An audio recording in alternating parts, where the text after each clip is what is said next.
Today's reading is taken from Daniel chapter 6, starting at verse 6. So they went to see the king and said, King Darius, may your majesty live forever.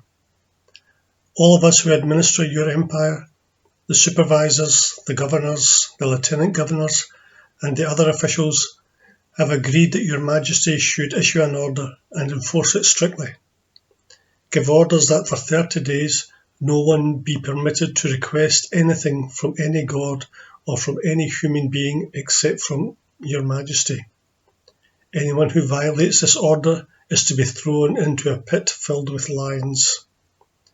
So let your majesty issue this order and sign it, and it will be in force, a law of the Medes and Persians which cannot be changed. And so King Darius signed the order. When Daniel learned that the order had been signed, he went home. In an upstairs room in his house, there was windows which faced towards Jerusalem.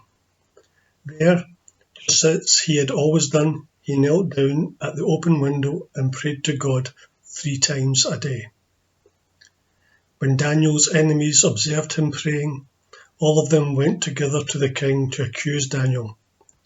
They said, Your Majesty, you signed an order that for the next 30 days, anyone who requested anything from any god or from any human except you would be thrown into a pit filled with lions.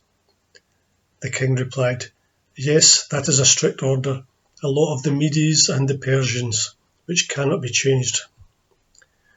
Then they said to the king, Daniel, one of the exiles from Judah, does not respect your majesty or obey the order you issued.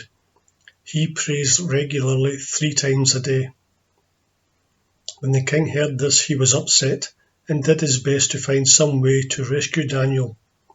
He kept trying until sunset.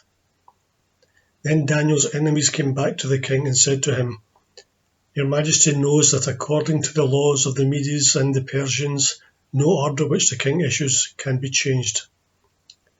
So the king gave orders for Daniel to be taken and thrown into a pit filled with lions.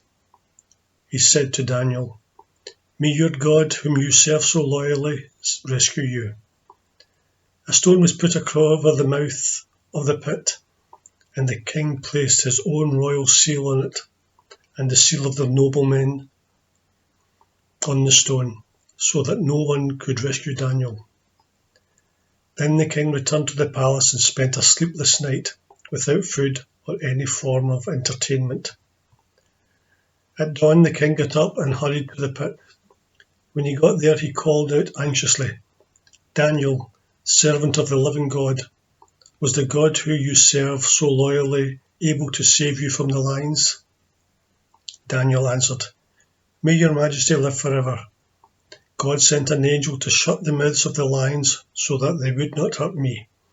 He did this because he knew that I was innocent and because I have not wronged you, your majesty.